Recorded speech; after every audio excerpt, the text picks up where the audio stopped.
Everybody. So today we are going to be talking about the solar eclipse in Libra that will take place on Wednesday, October 2nd of 2024 at 1:47 p.m. Central Time. You will need to adjust the time zone to wherever you are in the world to know when this will actually occur for you. But for me in Austin, Texas, Central Time, it is 1:46 p.m. Central Time. So, okay, so I'll be honest, not the biggest fan of this eclipse. I wasn't really that big of a fan of the lunar eclipse in Pisces that happened a couple weeks ago. Not a fan of this one either. Generally speaking, like, okay, let me be clear about something. For some people, this eclipse will be glorious. It'll be wonderful, right? It depends on what any kind of transit is doing to your chart up against your natal chart as to how it impacts you personally. Okay. Keep that in mind, because what I'm going to say here is looking at the chart, the event chart for the eclipse, right? Not looking at it up against anybody's natal chart, just talking about the general energy of this event. And I want to make that clear because I see people on different subreddits and different places, other places, friends that I have, family that I have, that'll be like, I heard somebody talking about some event, right? It could be any, an eclipse, a new moon, full moon, whatever, some planet moving into another sign, and they'll be concerned, but they're not taking their own chart into account. And the person that they're watching or listening to or reading is not saying this. So keep in mind that it always matters how a particular lunation or transit or whatever is actually impacting your chart. Something that may seem generally difficult from a general lens could be very, very easy and wonderful for you. On the flip side of things, something that sounds like it's going to be easy and wonderful when you hear somebody talk about it or you read about it could be like hell on earth for you. So it just depends on what transits are doing to your natal chart as to how it actually plays out for you. I just want to throw that out there first and foremost. But okay, so the solar eclipse in Libra, essentially the cast of characters. We have the sun and the moon at 10 degrees Libra. And the south node is there at 6 degrees Libra. Mercury's also there, but honestly, I don't really give a shit. If I'm honest, I don't really care. Then we have the north node at 6 degrees Aries, directly opposing it. And all of this, right? All of this shit that I just held up is squaring Mars in Cancer. Okay, so we have that going on. Mars is the planetary ruler of the North Node in Aries. So we have the transiting North Node in Aries squaring its ruler. It is a loose square, but it's still squaring. Still squaring. I still count it here. And then we also have all that shit that's in Libra. It's all ruled by Venus and Scorpio. Now, if you are interested in the star cards, I like to throw them out. I like to bring them out when it seems appropriate to bring them out. They are a wonderful astrological tool. If you are interested in them and checking them out further and purchasing them, whatever the case might be, I will put the link below where you can check them out or purchase them or whatever in the description box. Another thing I wanted to mention real quick, people have been asking if I do readings. I do readings. Absolutely do natal chart readings, transit readings, synastry readings, all kinds of readings, all kinds. I even read tarot cards. So if you are interested in having me read for you, I will put the link in the description box as well, where you can have me do that. First, I have it in the description box for the channel or on the main pages channel or whatever, but it might not be easy to see. So I'll put it in the description box so you can get a hold of me if you want to. I'll also put my email there so you can reach out and ask questions or whatever if you have any about what I do, what I can do for you. I like to do lots of, I can definitely tailor the reading to what you're wanting it to be. It doesn't have to be strictly something on my menu of services. I can do a hodgepodge of things, whatever. Okay. Just want to throw that out there real fast, real quick. Now back to the solar eclipse in Libra. Okay, so like I said, I'm not a huge fan of this one. Not a huge fan of it. In a general sense. To me, this one does, the lunar eclipse in Pisces that happened a few weeks ago reminded me of a melted popsicle on the ground. And I was calling it the melt. This one reminds me of a bottle of Viagra. Like this one just needs, this one just needs a little help. This one just needs a little help. Um, a little help getting it up. It needs a little help with some oomph. Now, on the flip side of that, though, or maybe not the flip side of that, for some, it might kind of run, they might kind of intersect. And I want to make this clear. I'm not, I just don't know a better way to say, okay, like, y'all seen the movie Austin Powers? With his Swedish made penis enlarger? I also think about that when I think about this eclipse. And this really isn't like this isn't a, I'm kind of harping on that, but for some reason that is like, it's an energetic thing. I'm certainly not at all harping on anybody's size of anything, or if anybody needs any help getting it up. I'm not ragging on anybody. I don't really give a shit, to be honest. Like, I don't care. But that is what this eclipse reminds me of. Just need some help. For some of y'all might need a little help, metaphorically. Some of y'all, there might be, and whether or not there is kind of like,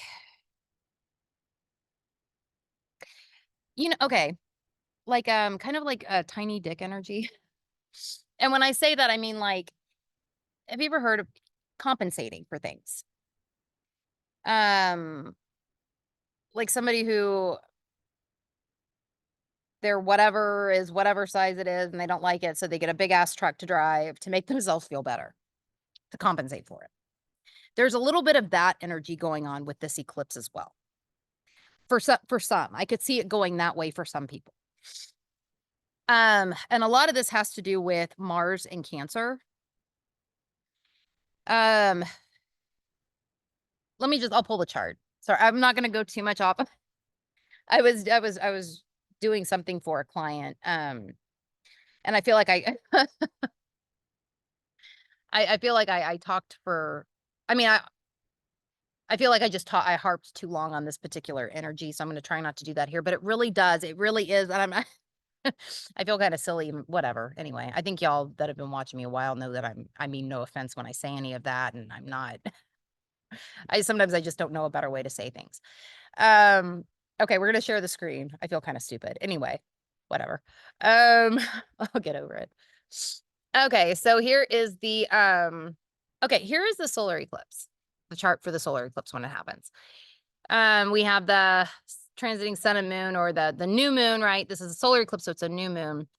New moons are usually good times for planting seeds and setting intentions. Now, eclipses are kind of wild, so, and unpredictable as it is. Things are changing. Changes are taking place. For some of y'all, there might be some really big changes taking place. Because that's just kind of the nature of what eclipses do. So we have this in Libra, right? South node here. Mercury's here, but like I said, I don't really care that much. It's not a major, even though it's involved with this, it's just not a major player to me. Really, the other major players are clearly the North Node in Aries. This Mars and Cancer, loosely squaring the nodal axis, but I count it here because it is the ruler of the North Node. More tightly squaring the new moon. And then we have, all of this stuff in Libra is ruled by Venus and Scorpio. Now let's talk for a second about Venus and Scorpio, and even Mars and Cancer, which they are trine one another, meaning they are functioning harmoniously together. Which, like I mentioned before about the trine, that doesn't necessarily mean that they're functioning well. It just means that the way they're both functioning, they're getting on with each other about it and supporting one another. Luckily, the trines can get lazy. So hopefully, There ends up being a laziness to this. More than anything, it's not as consciously creative like the sextile is. But let's talk for a second about this Mars in Cancer and this Venus in Scorpio. So Venus in Scorpio is in detriment. I mentioned before in other videos and in the last lunar eclipse video that I don't, in a natal chart, I don't really care about detriment, domicile, exaltation, fall. I mean, I do, I notice it, I take notice of it, but it is what it is. Like, it is what it is. And I'm not going to be quite as, like, I'm not going to think of like the detriment and fall placements quite. I mean, there might be a challenge there, but I'm not going to read them through the same lens that I do like an event chart. Like, this is literally not a person, this is an event. So there's not like a psychological element so much to this, right? It just, it's an event. It is what it is. So we have, Venus is in detriment here. It's also in detriment in Aries as well, because its domicile or at home in Taurus, and its domicile or at home in Libra, wherever in Libra. So it is in detriment in Scorpio, like it's in detriment in Aries. And when you've got a planet in detriment, it just means that the planet is uncomfortable. It's not real comfortable in that sign. When you have a planet in fall, Mars is in fall in Cancer. It is exalted in Capricorn and fall in Cancer. Now, if Mars happened to be retrograde in Cancer, I would have a very different opinion about this, because I do think the retrograde motion, when a planet is retrograde, it kind of flips things. Like the sign that it might be in fall in, if it's direct, it actually ends up being exalted in when it is retrograde. That's a whole other conversation though. But but so if this Mars was in Cancer retrograde, I would have a different take on it. But since it's not, it's direct. It's very uncomfortable here. The things that Mars wants to express, it can't express the way it wants to express it through Cancer. Cancer is very emotional. Cancer is very touchy and moody. Cancer fears change, right? Which is kind of funny, because Cancer energy is incredibly fucking changeable. It's ruled by the moon. So there is a lot of change there, but Cancer energy does fear change. Cancer energy can be rather fearful in general. Just in general, it can be. Kind of go into its crab shell and fear things. And Mars is fearless, or ideally, right? Well, maybe not ideally. I don't know. Sometimes I can get people in trouble, but generally speaking, it wants to function in a more fearless way. So it has a hard time expressing what it wants to express the way it wants to express it, right? Mars might also want to express anger and aggression or assertiveness, but Cancer energy can be fearful, right? So it can have a hard time doing that. Things can just, and things can be, Mars energy, it's exalted in Capricorn, which is very unemotional. Generally speaking, just kind of how the sign expresses itself, it's not emotional. And that's where Mars is exalted. That's because Mars, Mars probably comes through best when emotions can be kind of tempered or put to the side, and emotions are not put to the side in Cancer. Generally speaking, they're not. That's just not how this energy functions. So we have, okay. And so we've got all that going on.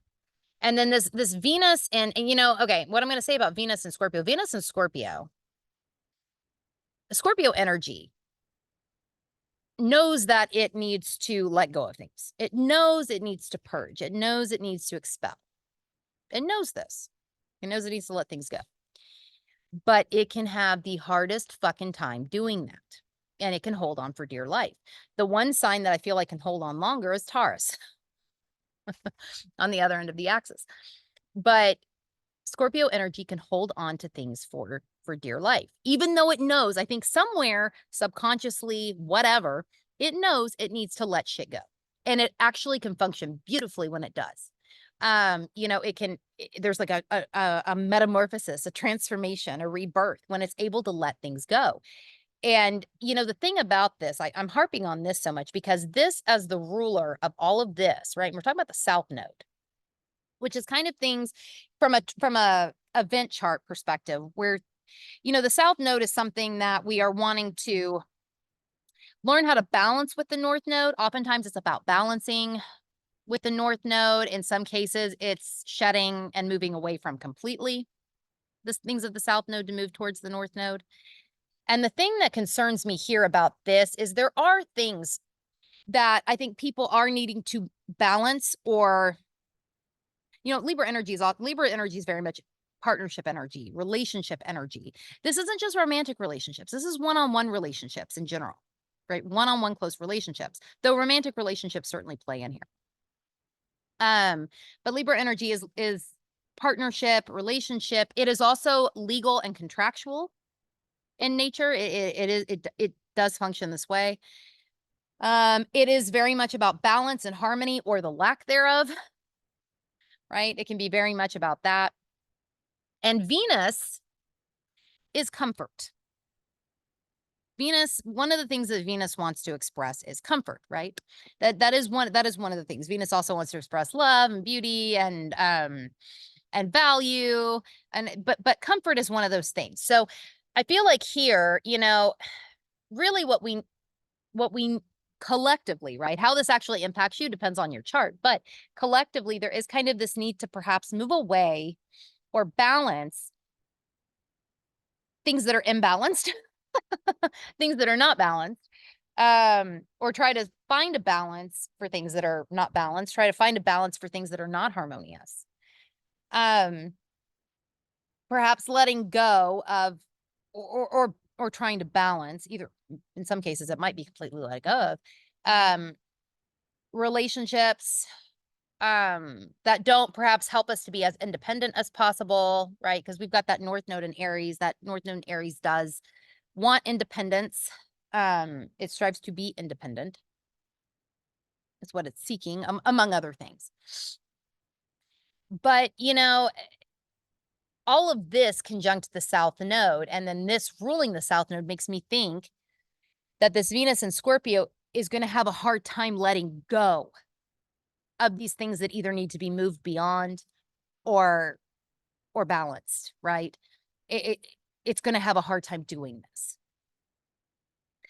Also, I think, you know, Libra energy can be very pleasing and appeasing, doesn't want to piss anybody off, wants to try to, you know, it doesn't want to piss anybody off. So there could be,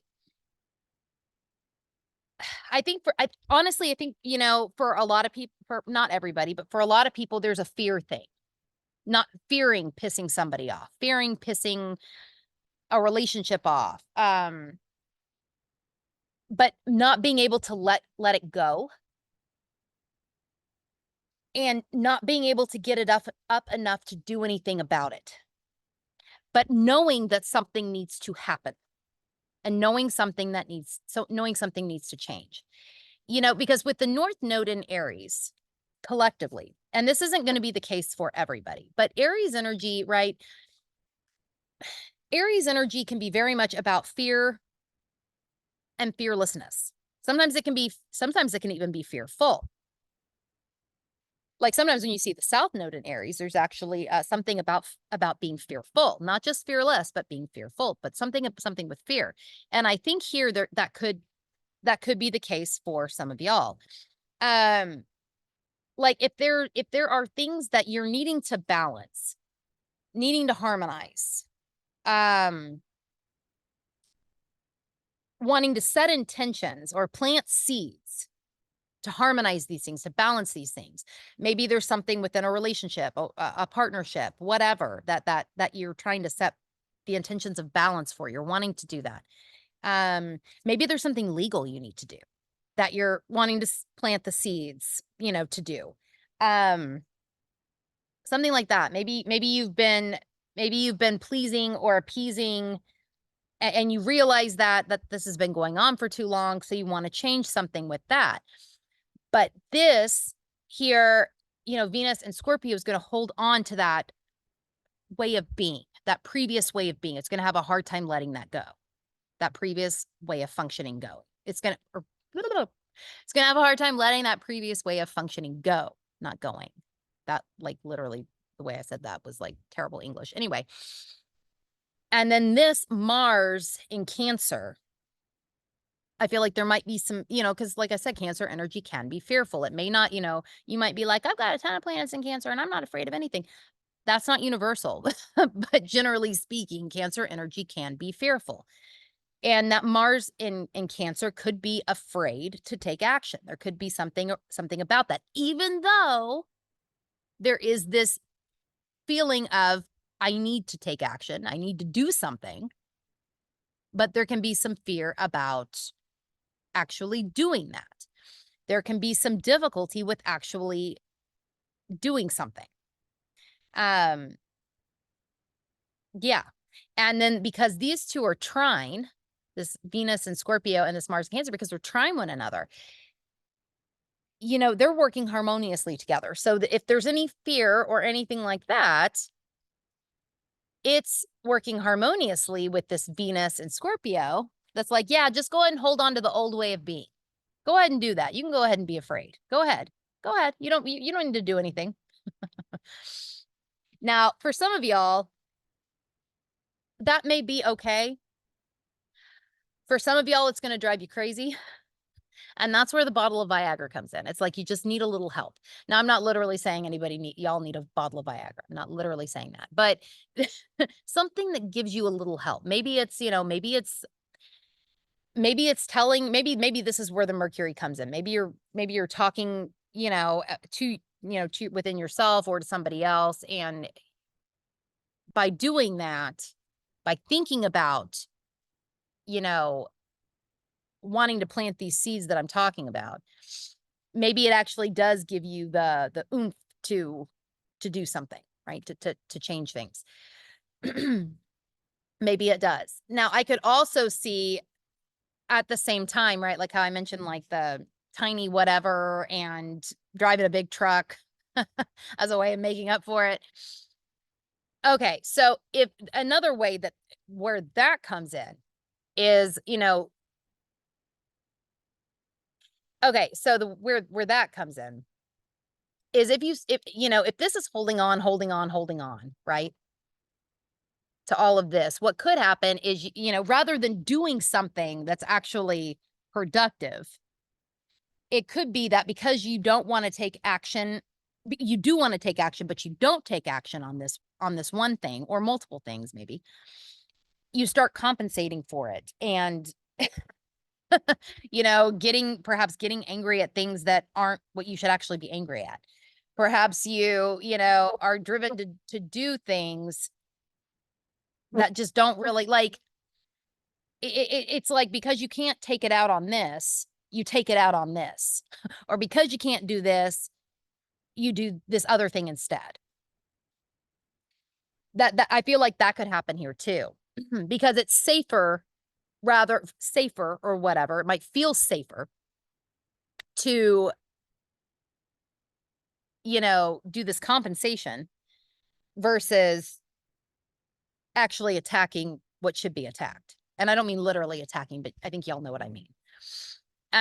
So there is a little bit of that. Hair trigger emotions, that also feels like a thing. Mars is like a trigger. It's like poking. And I will say this, if anybody feels like they're really emotional or taking things really personally, or definitely check yourself and make sure that these things that you're taking personally are actually things that need to be taken personally. Because I think a lot of the time they may not be. That's not universal, but I do think for some people, it's gonna manifest where there's gonna be like a hair trigger emotions that just like, and it could even be that, within your relationships, right? Because where's my mouth? Because all of this is squaring this. It could be that like hair trigger emotions, there could be something with that within relationships too that comes out that could actually end up being a catalyst for change. Could be. But yeah, just watch for that. Watch for things. Make sure that if you're taking things personally, they're actually things that should be taken personally, need to be taken personally, because I think sometimes they won't be. They won't actually need to be. If you just like stop and don't like hair trigger, respond, or react. Because here I feel like, there could be like a hair trigger to reacting to stuff that happens to you, and like feeling like things are more personal than they actually are, taking something more personally than you should and reacting to it, when I don't feel like that's how, personally, I don't feel like that's how this should go for most people. I feel like most people need to, if something happens to them and they feel like it's a personal attack, stop and really think if is it like, really go, inward and think, is this really a personal attack, or am I just taking this personally? Are my emotions a little hair trigger, whatever the case might be, really, really seriously? Cause I feel like that could make this particular transit, this particular event, go better for a lot of people than it might otherwise. But the goal here, if there are things that you are that you have been afraid to act on because you don't want to piss somebody off, you don't want to displease somebody, whatever, but it's perhaps keeping you imbalanced. You might be comfortable in this imbalance, comfortable, but, or comfortable in this one-on-one relationship, or comfortable in this lack of balance, or lack of harmony, or whatever the case might be. I think it's really, this is where the personal action comes in, this sort of thing, like taking action on those sorts of things that are personal to you, but not in a reactive way. I feel like the reactive way might end up getting people in trouble more than, just taking action on personal things, but not necessarily taking everything personally. I do think taking action on personal things, though, is a good thing. But I do think that there is an action between a difference between taking action on personal things versus, taking everything personally. Because not everything is personal. Not everything should be taken personally. And I do think that there is a little bit of that going on, and that could,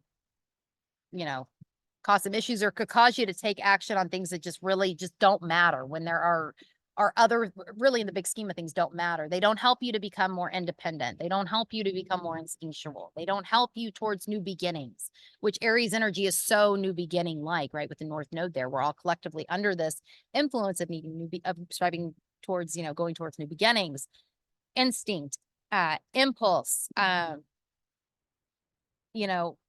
taking action, drive, notions of fear, leaning into things that are perhaps a little scary for us, not things that endanger life or limb, right? I'm not encouraging that, but just things that are a little scary, leaning into things that might be a little scary for us, but things that we need to do, right? But Aries energy does deal with fear, with notions of fear, and perhaps being fearless. And at times that we need to be fearless. Independence and drive are also Aries things. So those personal actions that we take, they need to move us more that way. In that direction of that Aries North Node, from a collective standpoint. That's really the way they should go. And if they're not doing that, it's probably because we're taking things personally that we shouldn't. We're compensating for things that we don't need to. We are, we don't have enough oomph to do what we need to do. And we might also be holding on to shit that we don't actually need to hold on to. Comfort, for instance, comfort being held on to because it's more secure to hold on to the devil, than than to move into the new. So that these are all things that that should be considered under this lunation. And I'm filming this today. It's September 29th. So, from now or whenever I post this, either today or tomorrow, I'd say, the remainder of, I would say, a week even from the eclipse. Think about these things, consider these things, And again, for some of y'all, this will be absolutely wonderful and glorious and great. For some of y'all, though, it might, feel a little bit of the, in the ways that I mentioned.